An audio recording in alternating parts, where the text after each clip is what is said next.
ರಟ್ಟಿಹಳ್ಳಿ.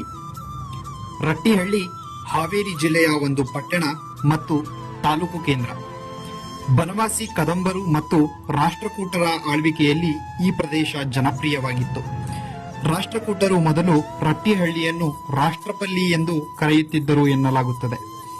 ಇನ್ನು ಶಿಲ್ಪಕಲೆಗೆ 11ನೇ ಶತಮಾನದಲ್ಲಿ ಹೊಯ್ಸಳರು ನಿರ್ಮಿಸಿದ ತ್ರಿಕುಟಾಚಲ ಕದಂಬೇಶ್ವರ ದೇವಸ್ಥಾನಕ್ಕೆ ಅತ್ಯಂತ ಪ್ರಸಿದ್ಧಿ ಪಡೆದಿರುವ ಶ್ರೀ ವೀರಭದ್ರೇಶ್ವರ ದೇವಸ್ಥಾನ, ಶಿಕ್ಷಣಕ್ಕೆ ಸರ್ಕಾರಿ ಮತ್ತು ತರಳಬಾಳು ಜಗದ್ಗುರು ಹಾಗೂ ಹಲವಾರು ವಿದ್ಯಾಸಂಸ್ಥೆಗಳು, ಜಲಾನಯನಕ್ಕೆ ಆಸರೆಯಾಗಿರುವ ಕುಮದ್ವತಿ ಮತ್ತು ತುಂಗಭದ್ರಾ ನದಿಗಳು, ಜಲಪಾತಕ್ಕೆ ಹತ್ತಿರವಾಗುವ ಮದಗಕೆರೆ ಮತ್ತು ಜಲಪಾತ, ಪೌರುಷಕ್ಕೆ ಹಲವಾರು ಕಾಲದವರೆಗೆ ಈ ಸ್ಥಳವನ್ನು ಮುಖ್ಯ ಪಟ್ಟಣವನ್ನಾಗಿಸಿಕೊಂಡು ಆಳಿದ ಕದಂಬ, ಹೊಯ್ಸಳ, ರಾಷ್ಟ್ರಕೂಟ ಮತ್ತು ಹಲವಾರು ರಾಜಮನೆತನಗಳು, ಕ್ರೀಡೆಗೆ ಹೋರಿ ಬೆದರಿಸುವ ಸ್ಪರ್ಧೆ, ಅತ್ಯಂತ ಪ್ರಸಿದ್ಧಿ ಪಡೆದಿರುವ ಕಣಿವೆ ಸಿದ್ದೇಶ್ವರ ದೇವಸ್ಥಾನ ಈ ತಾಲೂಕಿನ ಸಮೀಪದಲ್ಲೇ ಇದೆ.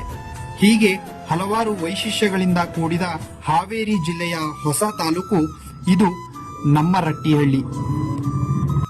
ವಿಡಿಯೋ ಇಷ್ಟ ಆದರೆ ಒಂದು ಲೈಕ್ ಮಾಡಿ, ಶೇರ್ ಮಾಡಿ. ಇನ್ನು ಹೆಚ್ಚಿನ ಮಾಹಿತಿಗಾಗಿ ನಮ್ಮ ಯೂಟ್ಯೂಬ್ ಚಾನಲ್ನ ಸಬ್ಸ್ಕ್ರೈಬ್ ಮಾಡ್ಕೊಳ್ಳಿ.